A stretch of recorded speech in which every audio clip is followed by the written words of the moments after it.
Assalamualaikum. Salam selamat dan sejahtera. Saling mendoakan di antara kita. Jawablah, Waalaikumsalam. Assalamualaikum warahmatullahi wabarakatuh. Apa kabar anakku semua hari ini? Kelas 3A, 3B, dan kelas 3C. Walaupun kita masih dalam pembelajaran daring, semoga anak-anakku semuanya tetap semangat. Ya, bertemu kembali dengan Bu Fitroh untuk mata pelajaran tematik. Hari ini kita memasuki tema 3, benda di sekitarku. Subtema 1, aneka benda di sekitarku. Sebelum kita memulai pembelajaran hari ini, kita terlebih dahulu berdoa. Doa sebelum belajar. Bismillahirrahmanirrahim. Rabbi zidni ilma warzuqni fahma. Amin. Ya, baik anak-anakku semuanya, sudah siap ya? Kita masuk pembelajaran hari ini. Benda di sekitar kita. Apakah benda itu? Yuk kita cari tahu bersama-sama. Lihat gambar yang ada di papan. Ada manusia, ada hewan, dan juga ada tumbuhan. Apakah gambar tersebut termasuk benda? Ya, benar. Manusia, hewan, dan tumbuhan termasuk benda. Jika digolongkan ke dalam jenisnya, maka termasuk benda hidup. Kemudian ada gambar pintu, roda, kursi, dan buku. Apakah gambar tersebut juga termasuk benda? Ya, benar. Pintu, roda, dan kursi juga buku termasuk benda. Jika digolongkan ke dalam jenisnya, maka termasuk ke dalam benda mati. Jadi anak-anakku semuanya, apakah yang dimaksud dengan benda itu? Ya, benda adalah segala sesuatu yang menempati ruang dan mempunyai massa. Massa benda diukur dengan cara ditimbang. Manusia, hewan, tumbuhan, pintu, roda, kursi, dan buku menempati ruang. Benda-benda itu juga dapat ditimbang. Nah, sudah paham bukan apa yang dimaksud dengan benda? Ya. Ayo kita amati benda di bawah ini. Manakah yang termasuk benda dan manakah yang bukan benda? Ada gambar panas dari api. Kemudian ada gambar cahaya dari senter. Kemudian ada kelinci, kemudian ada juga gambar ember. Nah, anak-anakku semuanya, panas dari api dan juga cahaya dari senter itu bukan benda. Kelinci dan ember, nah inilah yang dinamakan benda. Mengapa demikian? Cahaya dan panas bukanlah benda. Cahaya dan panas tidak menempati ruang. Cahaya dan panas juga tidak dapat ditimbang. Nah, paham bukan? Anak-anakku semuanya, bagaimana cara membedakan yang termasuk benda dan yang bukan termasuk benda? Baik anak-anakku semuanya, benda-benda dapat dikelompokkan berdasarkan sifat fisiknya. Sifat fisik benda dapat dilihat dari yang pertama, dari warnanya. Barang bisa disebut dengan benda jika dia mempunyai ciri fisik atau sifat fisik yang dilihat dari warnanya. Benda di sekitar kita mempunyai beragam warna. Ada warna biru, ada abu-abu, ada ungu, ada merah, dan sebagainya. Kemudian, sifat fisik benda bisa juga dilihat dari bentuknya. Bentuk-bentuk benda di sekitar kita mempunyai beragam bentuk.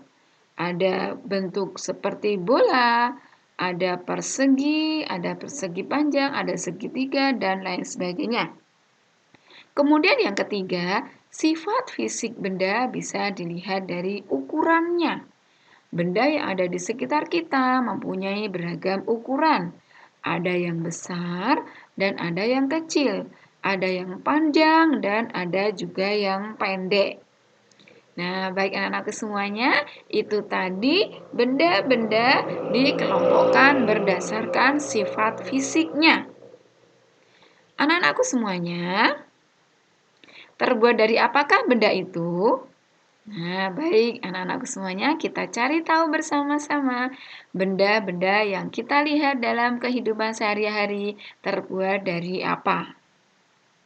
Benda terbuat dari berbagai bahan dasar. Mari kita pelajari bersama bahan dasar pembentuk benda. Di sekitar kita banyak sekali benda yang terbuat dari kayu. Beberapa di antaranya adalah meja, kursi, dan almari. Kayu juga digunakan untuk membuat benda kerajinan, misalnya patung dan figura. Kayu adalah bagian dari pohon. Untuk memperoleh kayu, kita harus menebang pohon, kemudian mengambil bagian batang untuk diolah menjadi berbagai macam benda. Perubahan dari batang kayu menjadi benda-benda tersebut melalui proses yang berbeda-beda. Berikut adalah proses perubahan bahan dasar dari kayu. Yang pertama, penebangan pohon. Batang pohon ditebang. Batang pohon yang telah ditebang disebut kayu gelondongan atau log. Kemudian yang kedua, pengiriman log. Log dikirim ke pabrik atau pusat penggergajian. Pengiriman log menggunakan angkutan khusus seperti truk melalui darat atau kapal melalui sungai ataupun laut. Kemudian yang ketiga, pemotongan log. Setelah itu, log dipotong-potong sesuai keperluan. Kemudian yang keempat adalah pengeringan kayu. Untuk menghindari jamur dan serangga yang dapat menyerang kayu, maka kayu perlu dikeringkan sekitar 2-4 minggu. Nah, itu tadi anak-anakku semuanya. Ketika mau membuat barang dari bahan dasar kayu, cara atau proses membuatnya dengan langkah-langkah yang sudah Bu Guru sebutkan tadi. Nah, anak-anakku semuanya, ada kelebihan benda yang berbahan dasar dari kayu. Kira-kira kelebihan benda tersebut apa ya? Ya, yang pertama adalah kayu mudah dibentuk. Jadi, kayu itu bisa dibentuk berbagai macam barang seperti meja, kursi, patung, figura, dan lain sebagainya. Kemudian yang kedua, beberapa benda dari kayu, misalnya kayu jati, itu bisa bertahan sampai puluhan bahkan ratusan tahun. Jika anak-anakku semuanya di rumah mempunyai barang yang terbuat dari kayu jati, maka kayu jati tersebut bisa bertahan sampai puluhan bahkan ratusan tahun. Akan tetapi, anak-anakku semuanya, benda yang berbahan dasar dari kayu juga mempunyai kelemahan. Kelemahannya adalah yang pertama, benda berbahan kayu tidak tahan api. Jadi, benda yang berbahan dasar kayu mudah terbakar. Kemudian yang kedua, beberapa jenis kayu mudah terserang rayap atau serangga lainnya. Nah, itu tadi kelebihan dan kelemahan benda yang berbahan dasar dari kayu.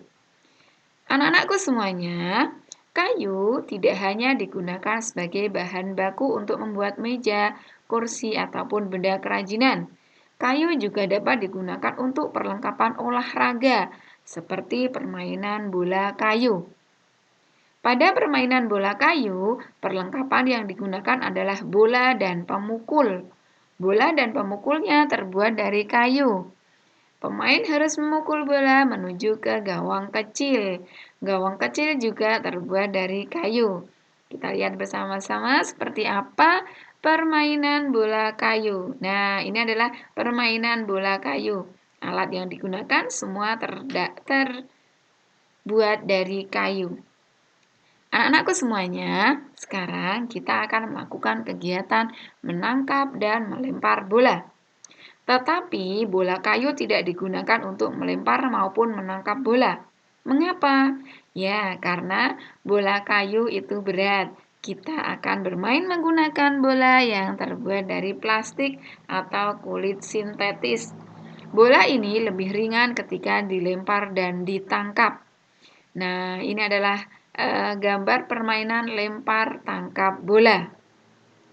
Anak-anakku semuanya, dalam gerakan lempar tangkap bola ada 3 gerakan yang ada di dalamnya. 3 gerakan dalam melempar bola.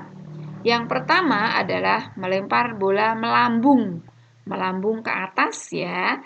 Kemudian yang kedua, melempar bola mendatar. Mendatar itu searah dengan tubuh kita. Kemudian yang ketiga, melempar bola menyusur tanah. Berarti melempar bolanya menuju ke arah tanah. Kemudian gerak menangkap bola. Nah, ini adalah anak-anakku semuanya, gerakan menangkap bola. Ketika ada yang melempar, maka kita harus segera menangkap. Jika tidak menangkap, maka kita termasuk ke dalam yang kalah. Ya, itu adalah gerak melempar bola. Anak-anakku semuanya, benda dapat dibuat dari batu, kayu, besi, kaca, plastik, dan lainnya. Setiap benda dapat menghasilkan bunyi yang khas jika diketuk. Benda tersebut bisa dibuat alat musik ritmis. Alat musik ritmis adalah alat musik yang tidak bernada, namun dapat menghasilkan irama. Berikut adalah contoh alat musik ritmis, yaitu triangle, tamborin, maracas, kastanyet, dan gendang. Ini adalah gambar-gambar tersebut. Baik anak-anakku semuanya, ayo sekarang kita bernyanyi sambil bermain tebak-tebakan. Bu Guru akan menyanyikan lagu Teka-teki ciptaan Ibu Sud. Ada sebuah benda selalu menunjuk saja, tidak berkaki, tidak bertangan, tetapi dapat berjalan. Kikuk, kikuk, kikuk, kikuk, kikuk, kikuk, kikuk. Tidak pernah berhenti, kadangkala berbunyi. Setiap masa sehari-hari selalu mengingati kami. Kikuk, kikuk, kikuk, kikuk, kikuk, kikuk, kikuk. Sebutkanlah kawanku, namanya benda itu. Ayolah cepat kita bergegas agar selalu tepat waktu. Kikuk, kikuk, kikuk, kikuk. Kikuk, kikuk, kikuk. Ya, kira-kira benda yang dimaksud apa ya? Ya, benar. Benda yang dimaksud adalah jam.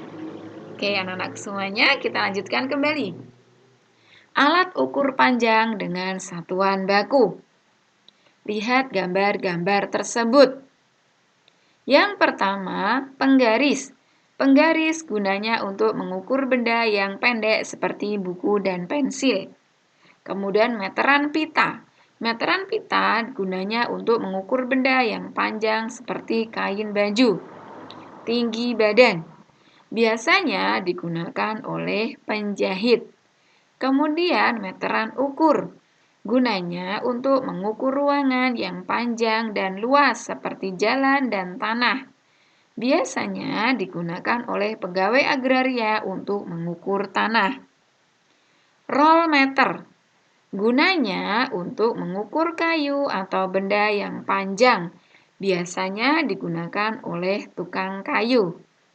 Nah, baik anak-anakku semuanya, kita juga akan belajar satuan baku untuk mengukur panjang benda. Setiap alat ukur mempunyai satuan. Satuan panjang dari penggaris adalah sentimeter, yang kemudian jika ditulis menjadi cm. Anak-anak, sekarang ambil penggarismu. Perhatikan bagaimana Bu Guru menerangkan cara mengukur panjang benda menggunakan penggaris. Langkah-langkahnya, yang pertama, ambil penggaris. Ya, ini adalah gambar penggaris.